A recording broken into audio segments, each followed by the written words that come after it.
UFC Mailbag, Dricus du Plessis versus Khamzat Chimaev, the legacy of the BMF belt. Let's face it, there's a lot happening in MMA right now, and it's hard not to feel intrigued by the potential clash between Dricus du Plessis and Khamzat Chimaev, especially when considering who might claim the welterweight crown afterward. But here's where it gets controversial. I genuinely believe nobody will be taking that belt from DDP anytime soon. As someone who was among the early supporters of Dricus du Plessis, I'll continue to back my guy as he climbs the all-time middleweight rankings. Sure, DDP has his moments of awkwardness. He can appear a bit goofy, but honestly, that only endears him more. And that same eccentricity cleverly masks just how sharp and capable he is inside the cage. His fight IQ combined with pugilistic prowess makes him a truly dangerous opponent. Right now, DDP might be the most tactically astute active fighter. Every time he steps into the octagon, he brings a well-thought-out game plan, a clear strategy to exploit his opponent's weaknesses and neutralize their preferred offense. Just look at his rematch against Sean Strickland. Strickland came into that fight doing the same old thing, but DDP had it all mapped out. He shut down Strickland's jab, nullified the teep, and delivered a punishing performance. All signs of a fighter who studies his adversaries meticulously. This ability to adapt and strategize makes DDP a formidable obstacle for anyone at middleweight. Most of his rivals have extensive footage on him, yet few can consistently outsmart him. While he might not be the most glamorous fighter outside of the cage, his physical strength, combined with intelligence and flexibility in his skills, creates a tough matchup for nearly everyone. So, if someone is going to topple DDP, I suspect it's Khamzat Chimaev. He's an absolute force of nature, an overwhelming, relentless pressure cooker. Theoretically, this could pose a problem for DDP's game plan, except that I believe Khamzat might get unnerved when he realizes that powering through isn't going to work. And that's when du Plessis's resilience and tactical calm take over, potentially sinking the fight into deep waters for boars as it progresses. In that scenario, my money's on DDP to hold his ground. Currently, I'd favor him over fighters like Nassourdine Imavov, Caio Borrajo, and Rainier de Ridder. The one tricky matchup I'd think more about is Anthony Hernandez. While not as well-rounded as du Plessis overall, Hernandez's extraordinary cardio could pose a challenge, giving him a shot to neutralize Fluffy in a grueling 5-round war. Switching gears, why does the UFC keep booking Esteban Ribovics in the most brutal environment possible? Honestly, it's baffling. This past weekend featured one of those rare moments where a single card had 2 Fight of the Year contenders.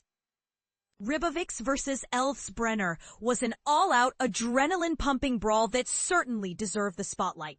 Just minutes later, Chris Duncan and Matthias Rebecki traded brutal shots for 15 minutes, cementing their own Fight of the Year status. And yet, both of these jaw-dropping battles happened inside the ultra-hard confines of the UFC's Apex facility.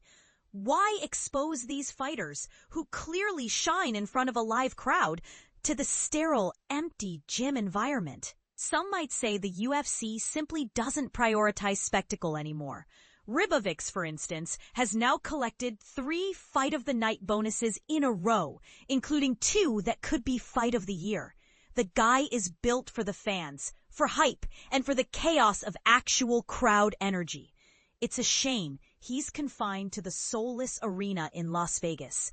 Now, what about other promotions? If you're tired of the amateurish vibe outside of Cage Warriors and LFA, I always recommend Fight Circus, if they ever put on shows again, which these days is rare. But for a true alternative, KSW and Ryzen are your best bets.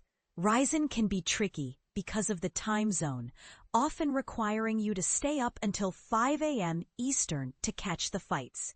Still, it's worth it. Their bouts often bring back that old Pride FC feel. Decent quality fights, impressive production, and an ambiance that's nostalgic and exciting. KSW, on the other hand, is a spectacle that consistently delivers. Packed arenas, high-energy crowds, and top-tier production make their events stand out, something the UFC has largely moved away from. And some of their fighters are incredibly talented, so if you're looking to explore more vibrant MMA scenes, KSW is a great gateway. Now, imagine dropping 3 heavyweight legends from different eras into today's UFC heavyweight division to add some energy. My top picks are Fedor Emelianenko, though even prime Fedor would face challenges competing for the belt now, given how much the sport has evolved in the past 2 decades. Still, he'd surprise a lot of people with his durability and fight intelligence. Next, prime Daniel Cormier. Known mostly for his success at light heavyweight, he was at his best as a heavyweight. Giving him a true run in that category, beyond just a few fights, could shake up the division and create some compelling matchups. Finally, Brock Lesnar. Not a title contender in the top 20 all time, but a huge draw who brought a level of spectacle and pay-per-view excitement every time he stepped in the cage. Plus, imagine a matchup between Lesnar and DC. Rumors and hype could go through the roof. And what about the BMF belt? If Max Holloway keeps defending it in the lightweight division, does it turn into a sort of interim belt? Think of it more like the WWE Intercontinental title, a secondary championship that retains meaning and prestige without necessarily guaranteeing a shot at the actual titles. While some fans and Holloway himself might disagree, I see no real value in Max chasing another lightweight title. He's already achieved his goal, and after a couple of tough losses at lightweight, it feels more like chasing a souvenir than a real star-making run. Instead, Holloway could focus on elevating the BMF belt's legacy, transforming it into a symbol of toughness and fighting spirit, creating a narrative that lasts beyond just holding a strap. That kind of long-term emphasis might be more meaningful for his career and for the sport overall. Thanks for tuning in, and big thanks to everyone who sent in questions via tweets or X. Got something on your mind about the latest in combat sports? Shoot it my way at @JedKMeshu. I'm here for all your burning questions, whether they're serious or downright crazy. Catch you next week.